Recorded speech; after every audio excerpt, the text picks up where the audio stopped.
everybody? 7 Octoberz here. Today we have another dope guest for this new season, season 6 of Nightmare on Sedgwick Avenue. And actually, this is going to be episode 1. I'm pre-recording, but this episode is going to be dropping on May 17th at 7 p.m. It's going to be a Friday. It's a homage to my Abuelito, which we'll kind of get into it a little bit because I have today a really dope guest who's also a friend, DaHomie Beats. He's a really dope producer that I've had the pleasure of working with, engineer, artist himself, a creative, a little bit of everything as well. And I feel like a lot of my guests are a little bit of jack of all trades, which is really awesome. And you're locally from here, from San Diego, a little bit more North County. But I'm glad to have you on. Welcome to Nightmare on Sedgwick Avenue. How are you doing? Yeah, thank you for having me on. I'm doing really good, actually. It's been a That's good morning good, so far. How about yourself? Good. Yeah, same. And we were talking about like having you on because it's kind of been like a long time coming, right? Like we worked together on a couple tracks. We have 2 tracks together for those listening in. We have Wisdom, which was the first track I did with your production, and then Right. Las Cruces, which are actually 2 of my favorite songs I've done. And yeah, it's been awesome. Like, you're really awesome to work with, and we're kind of trying to see if we can work on something more too. I know I kind of been doing other creative stuff, but I do want to get back to the music as well. And for you, like, I kind of like to go into like how you got started and everything for those listening in. Like, where did your love like for hip hop like start? My love for hip hop, I can say the earliest I remember is probably 3rd grade when I had Tupac and Eminem CDs. Okay. Like those were my like first 2 artists that I remember. Moving from Ensenada to actually Santa Rosa up in NorCal. Okay. So that's the first hip hop that I remember in my life is mainly Eminem. I Yeah. remember in 3rd grade we had show and tell, and I brought one of his CDs, and I played I told my teacher to play "Hi, My Name Is." Yeah. And she played it for a little bit, and then it started cussing, and she's like, maybe this isn't the right song to play in class. But that's the earliest memory of hip hop that I have, and I would always just listen to music for a long time. That would be my escape, probably for you as well. Escape, let's just listen to music. Yeah. And then it wasn't until I had my friend Chris and his brother in middle school. Like, they would write and freestyle a lot, so I would just freestyle with them. But Yeah. I never like wrote or took anything serious until my senior year of high school, when I Okay. took my first audio production class, and that's when I Okay. really like started to like it and went forward with it. Yeah. And in college in Cal State San Marcos, I was studying for my music degree, and we had to do a project, Yeah. which was our final presentation to get our degree. And so I did. That's when I started my recent project, Ignorant, that I put out. That was my actual first full project that I ever put together as an artist, other than just making beats and sending them to artists and making music that way. But I would say middle school, my friend Chris and his brother, like, they were a big influence on me to actually starting to get into writing and thinking about how to rhyme and all that. That's pretty dope, and I'm glad you brought up your project because I was gonna bring it up. Ignorant. I really love it. It's like really like obviously introspective. It's about you, and like the track that stood out to me, and I think I told you when the last time we met up, is "I Wanna Go," which you did a music video to. Right. And it really spoke to me, and especially right now, because like I said, this episode is going to be the first episode that's going to air for the season. And it's kind of to pay homage to my Abuelito, who's kind of like a dad to me. He passed away last year in October. And so that track you talk about as well, I think you actually just mentioned your friend Chris, right? Is that the same guy that you talk about in the track, right, that passed away? Yeah, so really beautiful track, like the way that you also paid homage to him. And that's why I think it stood out to me, because like when you're grieving, like songs like that kind of help you kind of cope or like go like pretty much explain like how you're feeling a little bit. And so like you mentioned about music, how it's kind of like an escape or kind of like also like a healing. At least hip hop for me, that's what it was for me, and it still continues to be. And so I love that. I love that track. And I don't know if you want to like talk a little bit about like how that track came about. Like obviously we know a little bit of the inspiration, but those listening in might not know. You want to talk a little bit about that one?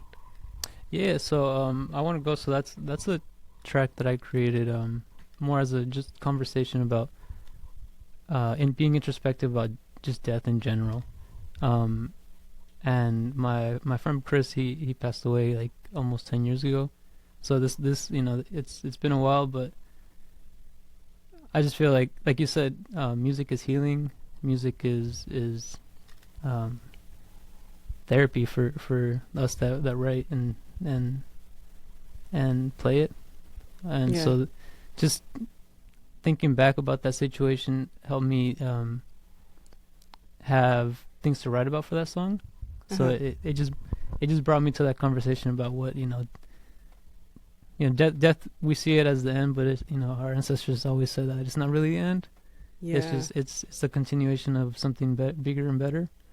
Yeah. And that's, everyone has different beliefs about the afterlife, whether it be, if you believe the spirit stays and you're able to contact the spirit or not, or what, if nothing happens after, what we don't really know until it happens, but yeah.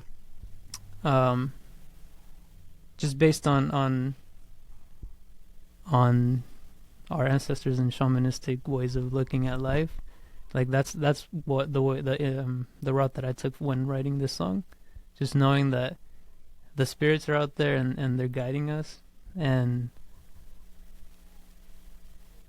some of us, actually I feel like all of us are able to have some communication contact, but some of fear, some don't really want to have that, but the whole song is just rethinking death and not seeing it as a bad thing, just seeing it as a cycle. Yeah, that's what I loved about it, because me and Melly talk about it a lot. Like, I feel like death is like taboo, or like you said, it's like they see it as like a morbid thing to talk about. Right, but like we all know we're gonna end up there, and like you said, who knows what happens after? Like nobody really knows the answer. Like if there's more to it, I do feel like there is, and I'll kind of share a little bit of, because what you said about like having signs and stuff like that. Because I feel like death is like it's a beautiful thing. Like I said, like our ancestors, like our culture, like especially like Latino culture.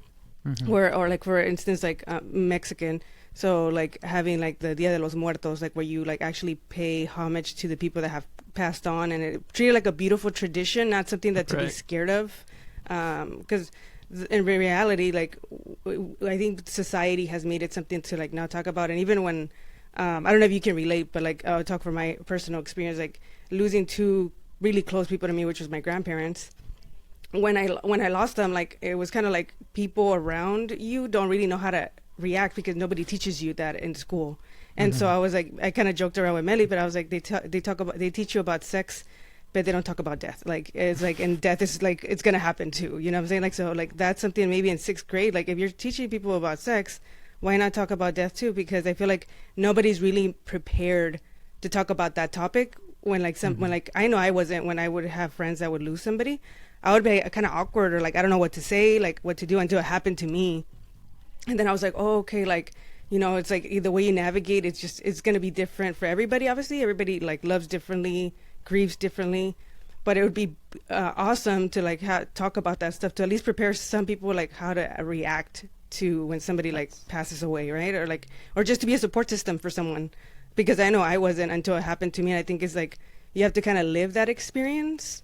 Like losing someone really close to be able to like understand, but you can at least give the tools to the people. At least I don't know about what you think about that, but I believe that would be awesome if we can kind of teach people about that, even like start at a young age.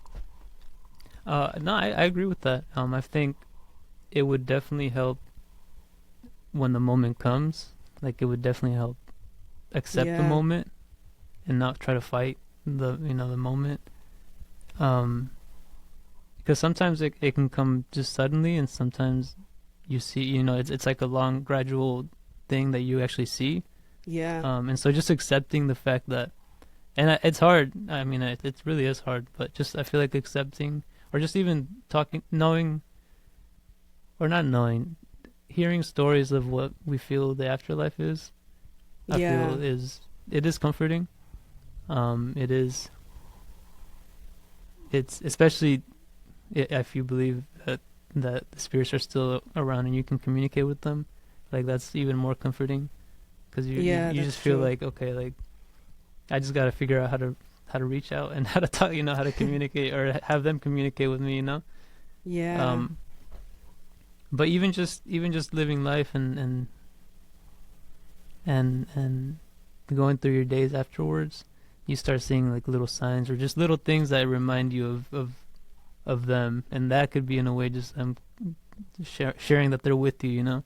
Exactly. Yeah. Like, and I would tell you like a fun fact. I don't know if you saw it. Like, I posted it yesterday.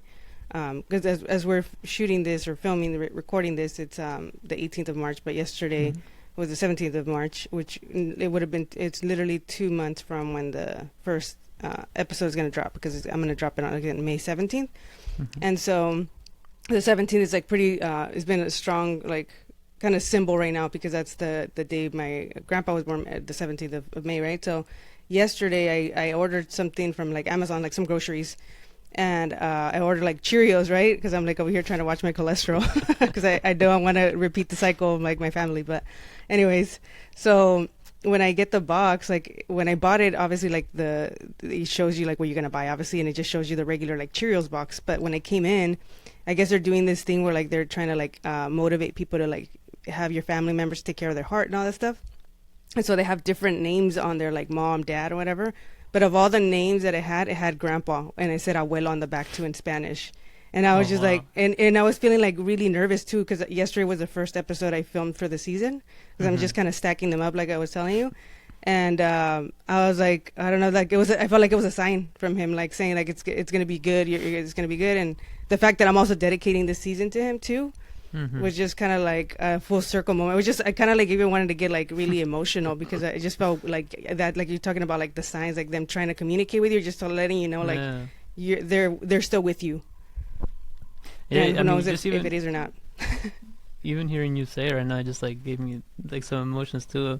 Yeah. And it's good, the way I see it, like I love hearing these stories, because it just is more proof that they are there. It's like, it could be just us looking for signs, just looking for, but no, I feel like it's just there's too many coincidences that happen, right?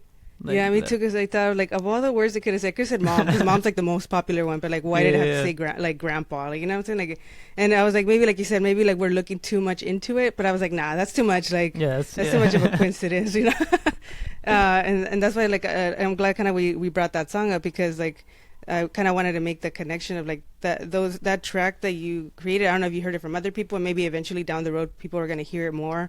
And I really like resonated with that song. So just letting you know, like I really appreciate that song. And even the music video is like really dope. You filmed that video, right, too, yourself? Yeah, I just took a tripod and found some places to post up at.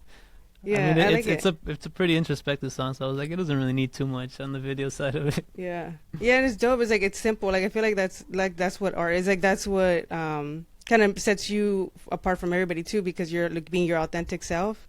And I don't know, like I really like it's a simple music video, but it's really dope. Like the birds flying and everything. Like, and that's again like me just being an artist, being a creative. Like I was just like, interpreting, like, because a bird for me, like I have a bird, but like they're really like free. And kind of like you can symbolize too, like I know like in some other cultures, like the bird is also like symbolic to like people, like spirits and stuff like that, right? So maybe I don't know if you did it intentionally like that, but either that I thought that was dope. So just give you your flowers. I appreciate it. Thank you. It was interesting because like I said, I just grabbed my camera. Like I was like, you know what, I'm gonna go shoot out. So I just grabbed my camera and walked outside the studio, and that was like the first thing I saw was a hummingbird, and like. In Maya and Aztec cultures, the hummingbird is like their actual spirit. Like, when you see a hummingbird, you see it's an actual ancestor being there with you.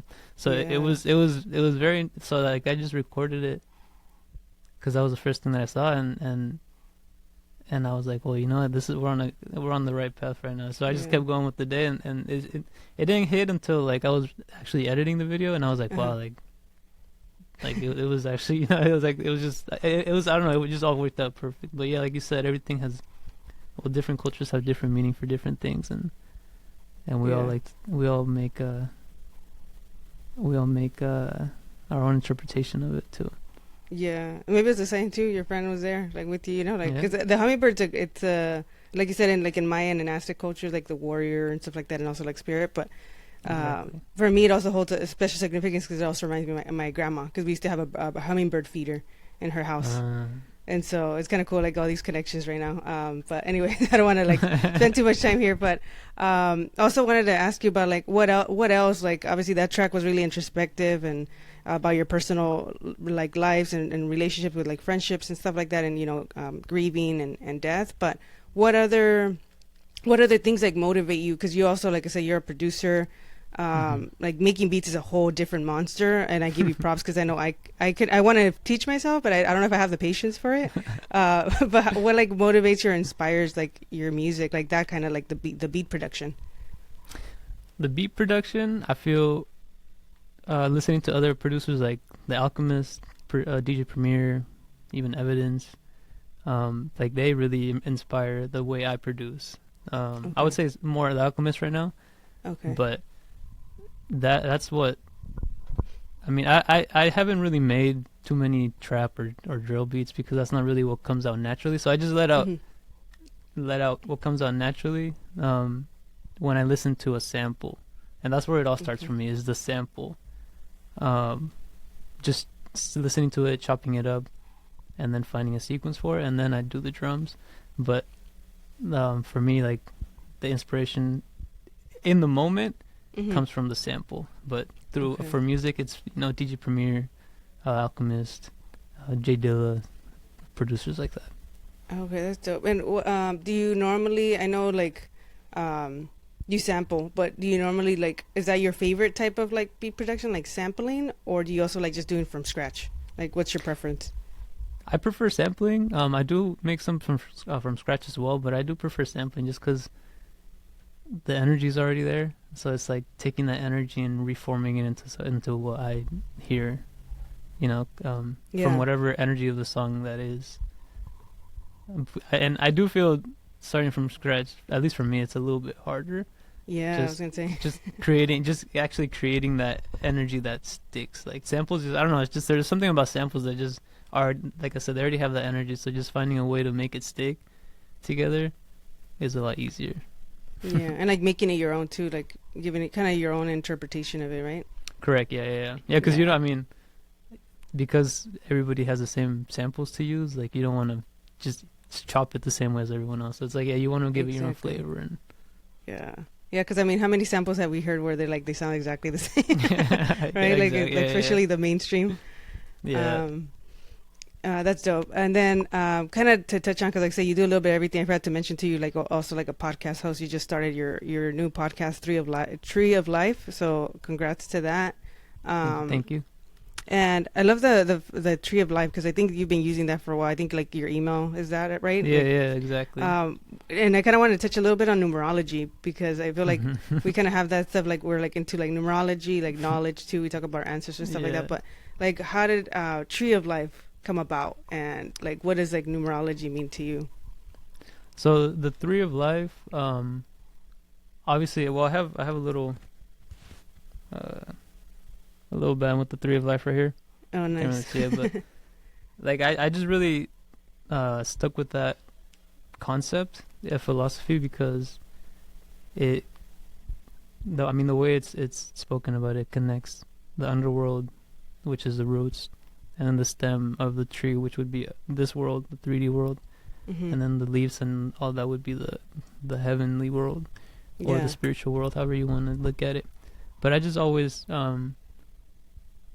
came back to that also because as far as an ego point of view, trees, they know how far they need to grow before they fall over, which it's like a way to keep myself in check too, like don't let my ego get too big because I'm gonna fall, before I topple over. Yeah. And then the number 3, I added the 3 instead of tree. Instead of the tree. Yeah. Because the number 3 in numeral and just numbers, it means creativity. Yeah. And because I do like photography, videography, and like music, like it's just all the creativity. So just putting it all together into my tree of life. That's where I came up with the whole. I love that. See, like, and that's why we work well with each other, because I feel like we have like that same like creativity, and like it's like it's not like just out of nowhere, right? Like it's right, like yeah. you kind of like deeply thought about it, what it is, like there's a meaning behind it. That's what I love about it. And that's why I wanted to ask you, because I was like, I want to ask him, because I know it's going to be something deep and it's going to be dope. And I'm glad I asked, because I have a connection with the number 3, right? And then right now too, I was just doing like numerology right here. I have the 444 album of like when I went to the Jay-Z tour. Which and is actually, a good album if you add these together, it gives you 12, and then 2 plus 1 is 3, which is creepy right now. So, but my numerology number, like, you know how they say like to come up with your number, you have to like add like your date of birth, your pretty much like the whole days, and add them up, and then convert it into one single digit. I'm number 3. Oh, which is okay, crazy. okay. Yeah, I'm a 3, so I'm like, and I'm all into all that stuff, like about like the meanings of like your life path. Creatives, and I was like, and it's crazy because I feel like, you know, they have the zodiac signs, but I feel like more of the numerology is kind of spot on. Like, I know it could be just like you said, it might be just word like reading too much into it, but I feel like numbers, you can't lie with numbers. Like, there's so many signs too that I've seen of numbers too. I don't know about if it's the same for you, like what your thoughts are on that with like numerology. No, I agree. I mean, I just recently talked to a mathematical professor, and he said that he believes math or numbers are the language of the universe, and I agree. I mean, it's I mean, even Nikola Tesla, he was talking about the power of 3, 6, and 9. Like, those are the 3 most powerful numbers in from what he saw in numerology or numbers. Oh wow! And my like you were saying, your numbers number's 3. Mm-hmm. My life path is number 1, but my birthday is March 9th, 1996. So there's like a lot of 3, 6s, and 9s in it. So that's why I always stuck with the 3 and the 6 and the 9 also. Oh wow, that's dope. Yeah, I didn't even think about that. So 3, 6. Now I was like, no, I was thinking about like 3, 6 Mafia or something. But no, that's cool, because I do have, now that you say that, like I do have like, let me see, I have 9s. Yeah, I have 9s too, and mine 6. I don't know if I have. Oh yeah, I have 6, but it's like I'm June. That's crazy. Oh, that yeah? You say that. That's pretty. Now I'm gonna go down the rabbit hole. Now you sent me down the rabbit hole. I'm gonna have to go look that up. That's pretty interesting. I didn't know that. See, you taught me something new. I didn't know about that. The 3, 6, 9 being the most powerful numbers. Yeah, and I mean, and people say that even Nikola Tesla, he got it from the ancient Egyptians. So it was known even prior to, like, it's been like numbers have been a big thing even like thousands of, like to our ancestors, which is how they figured out astrology and mathematics and all that. I was gonna say, yeah, that's I can't wait to see that episode then, yeah, because I agree with that. Like, I feel like numbers are, like you said, like the language of the universe. I believe in that for sure too, because like the fact that like our ancestors, like even like the Aztecs or the Mayans and all these people and all these other indigenous tribes, like they had like really sophisticated like irrigation and like even math, like you said, astronomy, astrology, like all this stuff like that they did without any tools that we have now, like we have a calculator and stuff like that. It was all like with your head, you know. So it's just like, to me it's kind of crazy to me, like how they built all those like pyramids too. Obviously we can go on a whole tangent on that, like if it's like aliens or whatever. but I just think that's kind of like weird how they were so sophisticated for the time being, and like where did they get all that knowledge? And then exactly. Again, numbers had to do a lot with it too. Yeah, like for me, for sure, like the number 3 is a big thing. The number 7, of course, like it has a strong meaning to me too. And I was just realizing the other day, because we never had like a pretty big family. Like, you know, people have cousins and all this stuff. Like, we've never been like that. It was just me, my sisters, my parents, and my grandparents. And when I was counting everybody, I was like, oh shit, it was like 7 of us. I didn't even think about that. Until obviously now it's like 5 of us because they're gone. But I was just like, oh shit, like I never really thought about that stuff. Just like little things that you like realize. And like you said, maybe we're just giving it too much meaning, but I don't know. I just thought that was kind of dope. No, yeah. And I fully like go into all that. Like me saying we just give it too much meaning is just like the logical side of my brain. Like, okay, like, like calm down a little bit, you know, like maybe you're giving it too much. But no, I fully agree. Like with all that, like numbers and even just signs. Like I do think they're telling us something's telling us something's guiding us.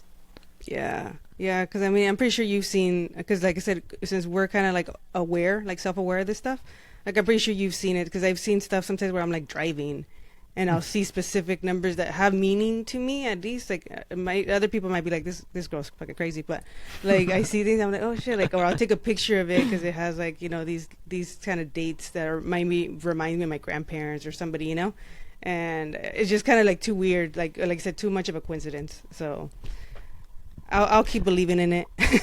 No, yeah, me too. I mean, that's what our ancestors believed, so that's what I'm gonna keep believing.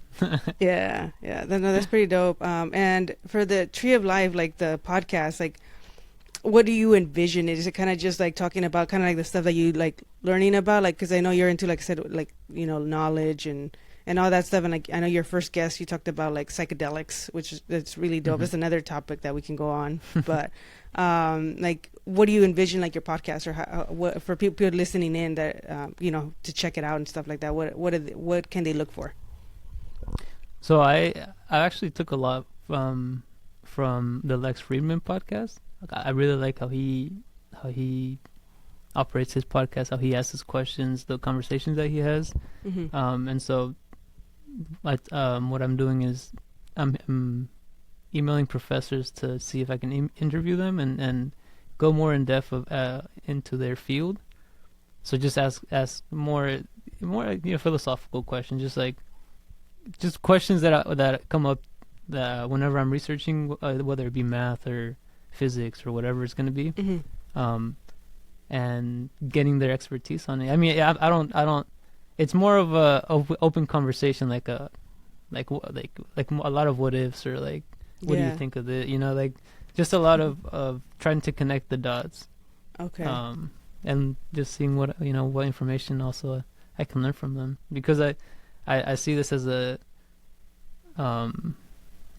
almost as a school, you know, like going to school again, just learning more information. And I that's something that I miss about school, is the learning aspect. So that's why I took upon this podcast, just to keep on researching and learning.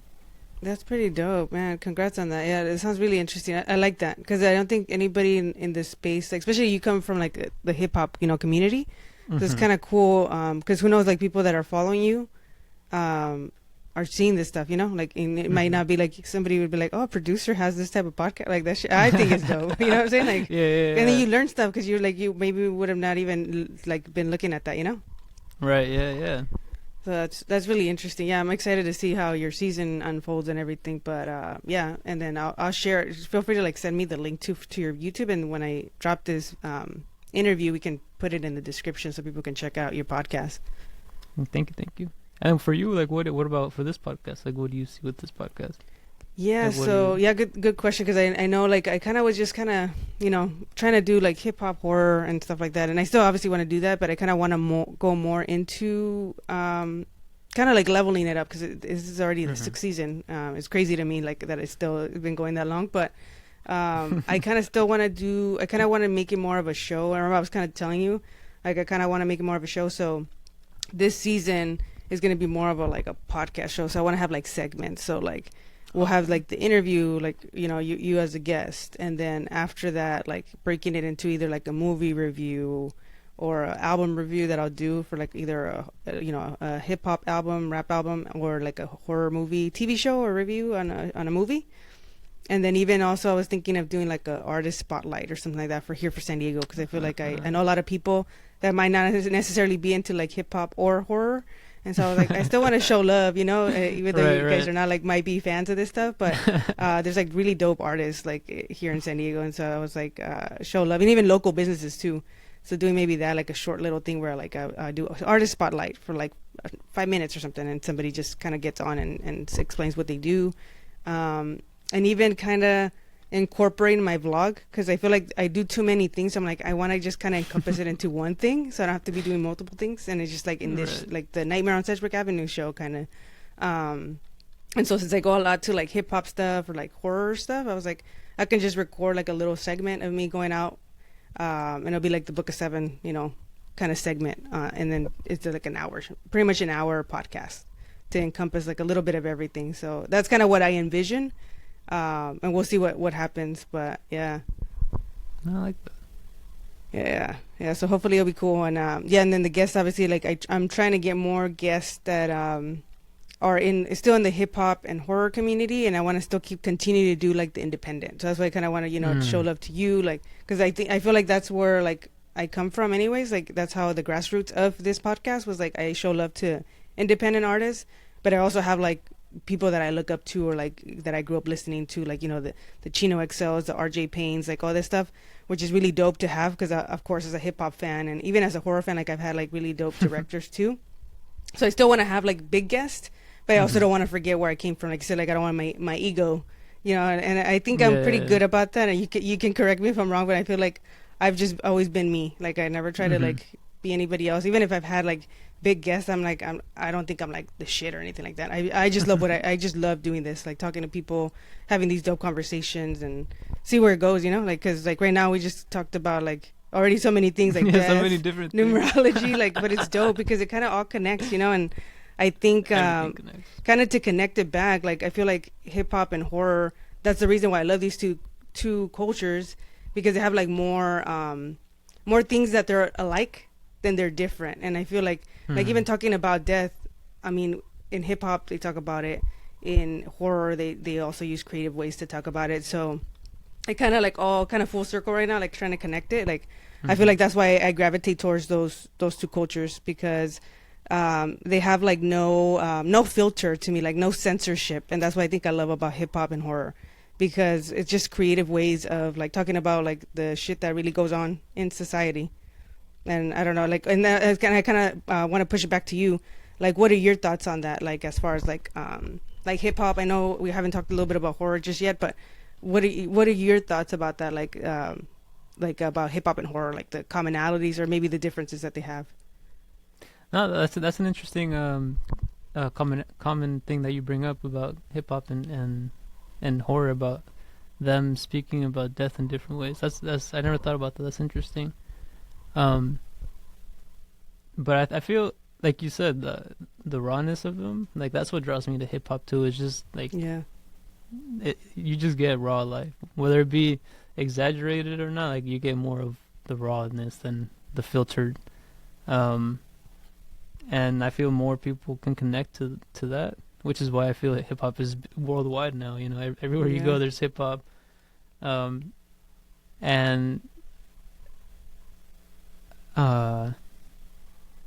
as far as where it, like the other differences in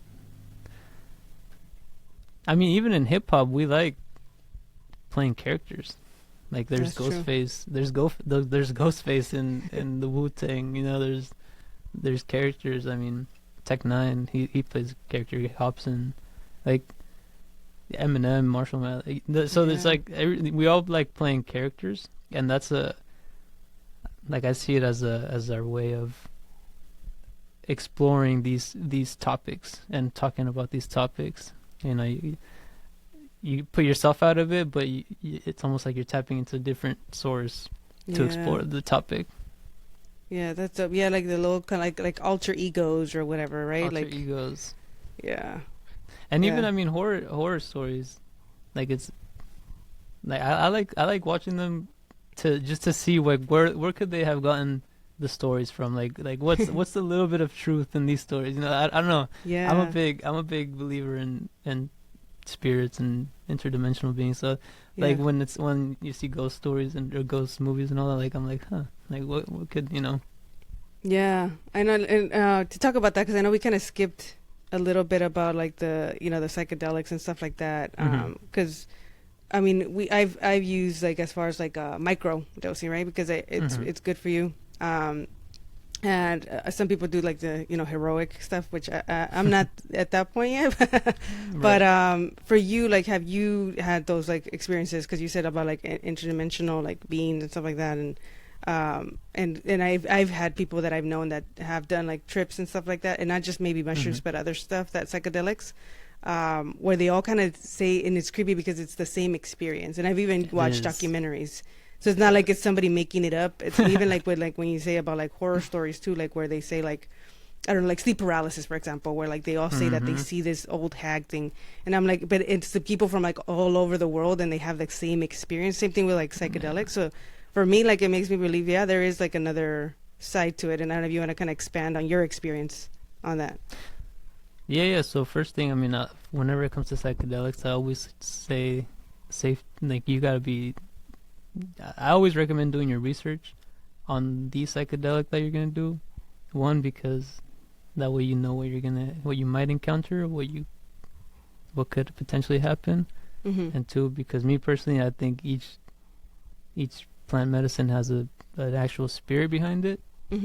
And getting to know that spirit, getting to understand what it's working on within you and your spirit and your body, is better than just taking it and not knowing. You know, it's like you're just walking in a dark room versus actually, even if it's just like a small candle that you have, with that small bit of information that you have, you're able to see more, you're able to react different to the trip. Because, and I don't recommend, and like it's not for everybody, especially if you have in your family a history of schizophrenia or any mental disease, because it could like bring it up in you. It could trigger it. Yeah. So I mean, that's why I always suggest doing research first before any of that. Especially, well, the way I see it, especially shamanic research, because the shamans were I would say the experts in this field. They're the ones that always dealt with, not all shamans, but a lot of shamans dealt with plant medicines and the spirits, and that's how they were able to communicate with the underworld and the higher world. And that's something I always found interesting about the Bible and just other religious texts, is how the underworld is seen as something really bad, but shamans, they go down to the underworld. Even like in the Popol Vuh with the Mayan, in Mayan culture, like Chibalba, like that, they go down there like it's nothing. You can get stuck, but it just always fascinated me, the contrast of like, in Catholicism, Christianity, like never speak of the underworld, but then in shamanic and even obviously witchcraft and black magic, whatever, there's only one type of magic. You use it for good or bad, but there's only one source. True. But yeah, as far as my own personal experiences, I've had experience with mushrooms, LSD, and ayahuasca. And I think the ayahuasca was my most profound experience. Leading up to it, I mean, reading and you have to fast as well leading up to it for about a day or two.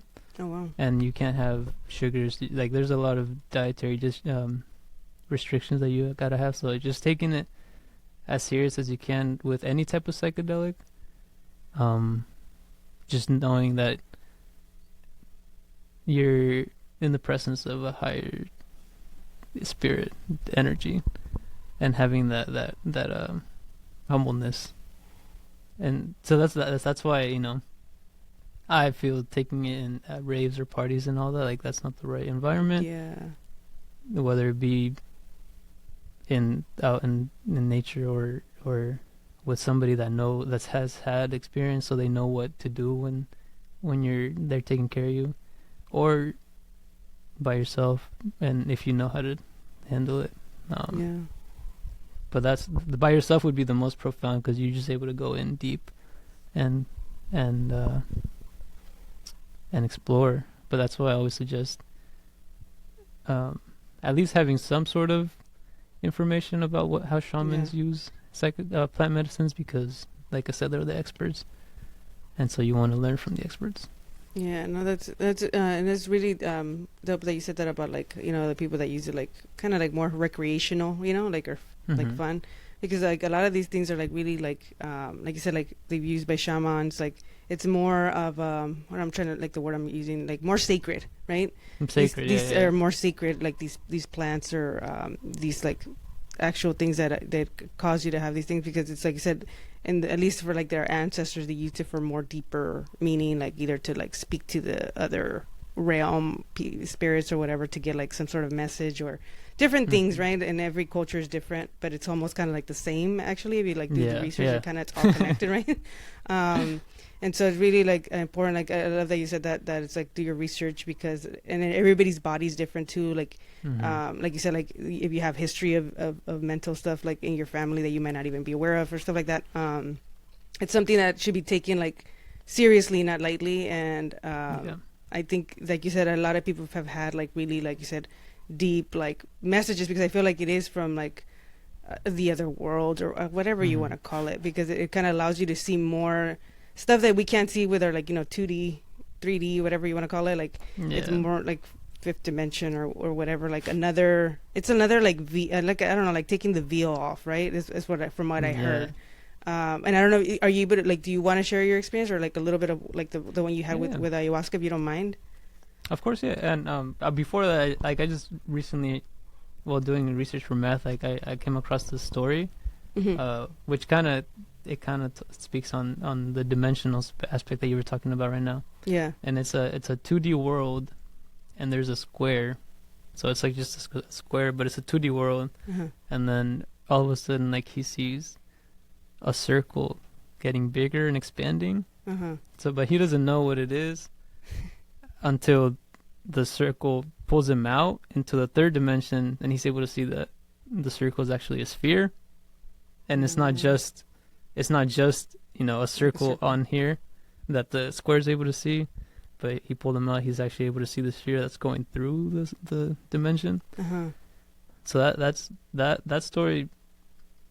Like to me, like that's a beautiful way to imagine dimensions, like because it is hard to imagine dimensions, but like that story, I think, just imagine like even the sphere could be pulled out and it turns into something else, and even that can be pulled out and it turns into something else.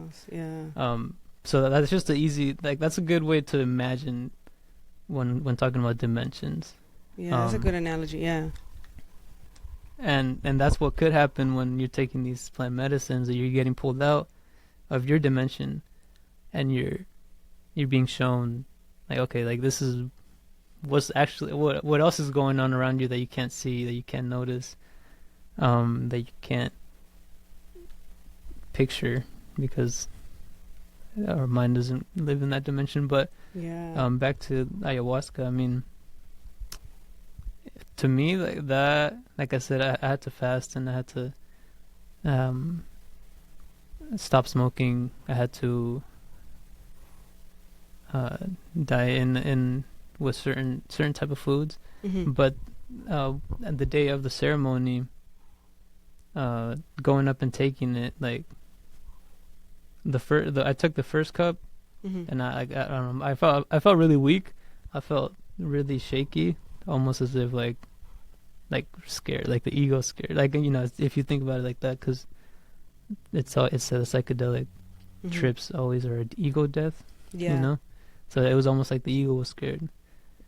I took one, I went down to meditate in my little sleeping pad, but nothing happened after like an hour or so I went to go take another one. Same thing. People were playing music around the fire, because actually music with any type of psychedelic trip, it's very, like, it helps you. It's like almost like the vehicle to help you transport. But after I took three cups in total, and then after that, like, I just fell asleep. And then somehow I ended up inside my sleeping bag. And then this is like after falling asleep, this is what I started to remember, is that it felt like almost as if I was inside the womb, like, because I was inside the sleeping bag, but it was like I literally felt like I was inside the womb. Like I wasn't myself. I was whatever, tiny thing growing inside the womb. And slowly I was getting each sense back. Like I got my I don't know the order I got them in, but I got like my hearing sense back. I got my smell. You know, like the last one was I think touch, and I heard like while that was going on, I heard like bells going on around me. Like someone was like walking around me with bells. Yeah. And after all that, I asked anybody if they were walking around. They said no. So it was interesting hearing that.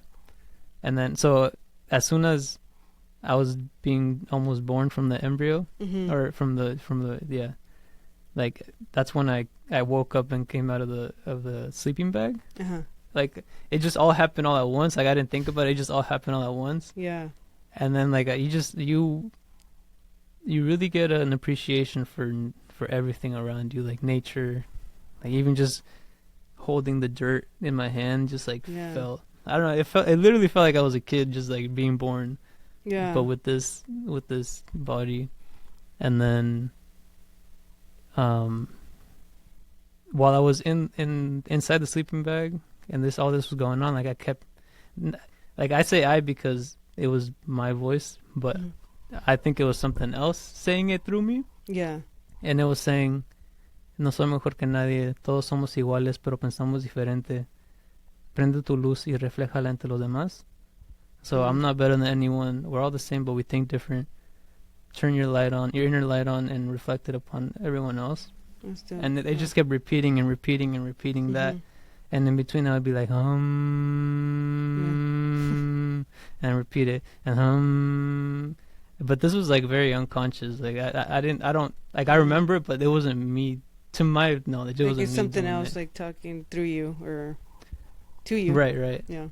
And I mean, Madre Ayahuasca, that's what they call her, Madre Ayahuasca, because she has a feminine, like there's this feminine spirit behind ayahuasca, the actual plant medicine. Okay. And which is why I always say it's important to like understand the plant medicine that you're dealing with, because they all have either a masculine or feminine spirit, and they act different upon. But like overall, I just felt like I was literally reborn. And then over the next couple of months, like it takes months or years for you to like just keep thinking about what happened and reflect and come to a, not conclusion, but just like reflect about what happened. Yeah. And just it just felt like I was just, weirdly enough, it felt like I was being, like I was growing again, like from age 0 to where I am now. Like I was relearning, like not like in like, oh, I didn't know what I was doing, but like relearning how to be more social, because I was pretty anti-social, like pretty to myself, pretty shy to, before this. And then that's also what led me to just pursue music, because I was like, you know what, like I have nothing to fear. Like if it's meant to be, like it's meant to be, like I'll make it somehow, not like make it, but like, I'll make something out of it somehow, Yeah, it's like a different version of yourself, that kind of like the like a better version of you, I guess, like that it has no fears, that kind of like what the voice told you, kind of like to like kind of like pursue, like do whatever your light is, right? And share it with the world, and in that case it's your gift, All right. Yeah, that's really dope. How long ago was this that you had this trip? This was in 2018 or 19. So right before, I think 18. Okay. Right before COVID almost. And right after that, I took I did also a mushroom trip, but I did 3.5 grams, and that was, I wouldn't say that was a bad trip, but it was well, I guess people would consider it a bad trip, but you can always learn from bad trips. Yeah. But no, it started off with like something guiding me through my chakras, starting at the root chakra, and it was like, this is this chakra, and explaining stuff, and then bam, and then when I got to the top, the crown chakra, like everything just went black, but energies were there, and it was like I knew who the energies belonged to, but they didn't have faces, so it was very interesting. And then And then where I was, that's why my set and setting are the two of the most important things when you're doing a trip, because set, as in your mental set, how mentally prepared and focused you are as well, and setting, because you got to make sure like who's around you, and just make sure the environment around you is good while you're having these trips. But where I was at, like, they were playing scary movies, so all I heard was like screaming and and I heard like chainsaws and stuff, and so all of a sudden the trip turned bad. And yeah, everything just turned bad. But that's why it's important, like set and setting and researching and all that, because even a bad trip, you learn things out of it, and although they are scary, yes, you can learn things out of them. Yeah, thanks for sharing your experience. Yeah, that's like interesting. I always like find it interesting, like, because everybody has like really profound, like I said, profound experiences. Whether, like I said, it's a bad thing, a bad trip, if you want, like you call it. But like you say, you learn things from it. Like from what I heard, people are like, you sometimes you even get answers to things you've been like asking yourself, and maybe like I said, the answers was already within you, right? But these things kind of like bring them to the surface, is from my understanding. And that's why I kind of want to do more research, because I do want to eventually do like maybe like more like maybe mushrooms, just like a higher dose, because I've done like micro dosing on mushrooms, so I feel like more comfortable with those. But because ayahuasca, I feel like I don't know if I'm there yet. Maybe there's like, I guess, a fear of it, but like I said, maybe just doing research and like being prepared, Yeah, and for the ayahuasca, at least for me, it was interesting because I wasn't even like, it just all came naturally. Like the opportunity came naturally. Yeah, that's what I hear. And then all of a sudden the material to start researching, like it just came naturally. Like books started, like from ayahuasca books started coming naturally to me. So it just all came, like it's almost like a lot of people say Madre Ayahuasca calls to them. That's what I was so gonna it's say. like a calling. Yeah. It's like a calling. Yeah, you're not the only one that says that, because I hear a lot too, like that. A lot of these things, and it's not something that you planned, right? It just happened. Like you said, it calls to you. So, I guess I'll wait for my call. I know it's gonna go long because like we have a lot of things in common, and I love talking about all this stuff, and I know you do too. So it's pretty dope, and we'll probably have to do it again because it's like a lot of things that we can talk about. But before we end it here, obviously I want to say thank you for being on. Appreciate it, and I really enjoyed this conversation. I know people are gonna get a lot of gems from it too, but. To end it here, usually I want to end it with two questions. The first one will be like, what's your greatest fear, and do you feel that you will ever overcome it, or have you already overcome it, and why? For a long time, my greatest fear was losing my family. Like I don't know, just like going back to the death. Yeah. Like it was just just the fear of losing my family. And maybe it had to do because, like I said, we moved to California at a young age from Mexico, so we left a lot of my family behind. Okay. But also it could have, like, I also realized that what helped me almost not overcome it, because obviously you're always going to be afraid to lose your family. Yeah. But what helped me, like, not think about it as much was just enjoying the moment with them. Just enjoying whatever we're doing, and trying to remember as much as you can within that moment. That really helped me, like after the ayahuasca ceremony. Like that's something that I came into conclusion with. Yeah. Just maybe we're all afraid, but just enjoying it when you have the chance, like that's like, at least that's what I got from it. That's dope. It'll help you alleviate the anxiety a little bit. Yeah, no, that's dope that you say that, because like it was like you unlocked my fear, I guess, because I never really thought about it, right? Like when I asked it, that's a really dope answer that you had. But I think I would agree with you too. Like I don't really, I think subconsciously I think about it, but never said it out loud that's like that is a fear, like losing. And I think about it too, because I've said it, but I never put it that way, like, oh, it is one of my fears, because me and Melly were talking about like, man, I don't want to be the last one, you know, like being that last one there, like everybody's gone and you're like, and then because you can't really picture a world without your family, you know, like so that's really and now you gave me a tip too, like just kind of like I said, enjoying the moment, and I am working on that because with my anxiety, right, my therapist was like, just be in the moment, right? And so that is a good tip, like of just like enjoying the moment with those loved ones, because those are the moments that you remember too when they're gone, especially with like when I think about my grandparents, like I think about all the cool stuff we did together. And that's what you want to focus on when it does come to that time. Like you want to focus on the good things, exactly, as much as you can, because obviously the sad parts, you're gonna think about the sad things, but having those positive things to think about, I feel like eases the pain. No, that's really really really good. I'll take, even though I know it wasn't advice, but that's really cool. Like I'm gonna think about that every time. Now that you said that, it's gonna like kind of linger there when I have those thoughts where like I'm scared, you know. And the last one here, what kind of legacy would you like to leave behind, creatively? Creatively, I'd say I want to leave something behind like what I was into, what gave me the knowledge in hip hop, which was music like Immortal Technique, even Wu-Tang, just music that you can gain some actual life experience knowledge from. And you could be like, even if, because there's songs that I've been listening to that I listen to now that I'm like, oh wait, how did I never catch that? Like you just see them differently based on what you go through in life.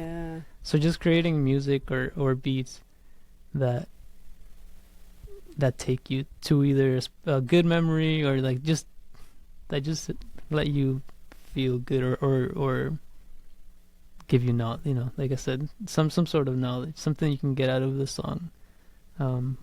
I know some people like making music just to dance to and have fun, and that's also a good thing in music, because that's what music should be. Dancing is another what do you call it? Another vehicle to the other world, just like music is. It just teleports. It keeps your mind in what do you call it? In a trance. It puts your mind in a trance.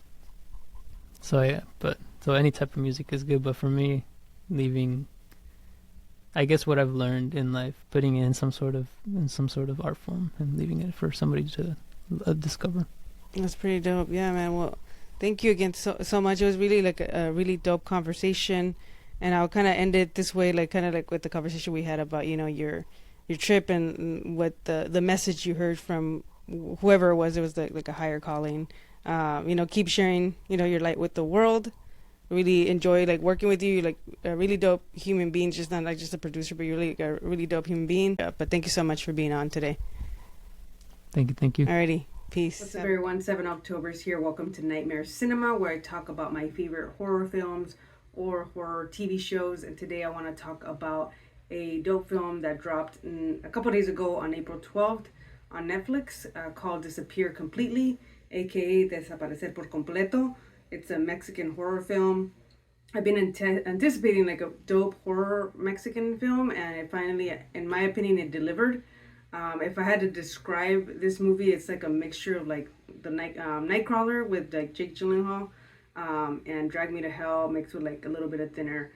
So it's witchcraft involved, supernatural, folk horror, which is some of the genres that I love. I mean, I love all subgenres in horror, honestly, but I really enjoyed this one. The director is Luis Javier Enain.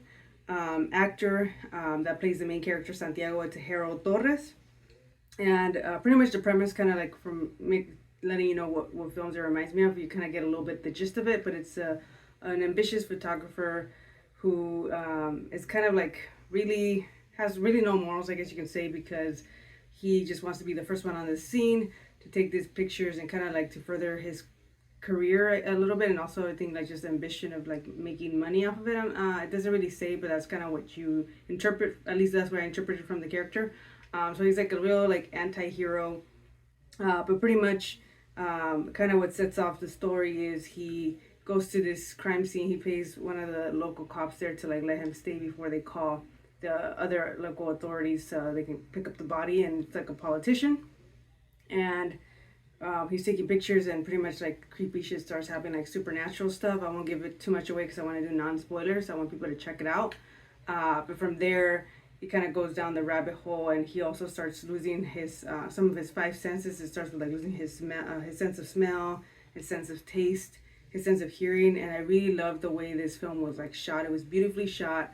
Also, like the way they played with the sound, and like pretty much for you to be kind of in the POV of the main character. So there's one scene that I'll just talk about where he kind of loses his sense of hearing, but pretty much you hear like the way he would hear it, like muffled talking, kind of like when water gets inside your ear. You kind of hear like a little bit of muffled voices when people are talking to you until the water like leaves your ear, kind of like that. So I really loved that they played around with this type of stuff. I'm all about like when they portray like the culture in a respectful way, and obviously they use like some of the tropes that we know, but I really enjoyed it for what it was, like the brujeria, how it's done and everything. I've been going down the rabbit hole, and there's more to it that I've been learning about it. I won't go into much into detail about it, but it's cool to see a dope horror film.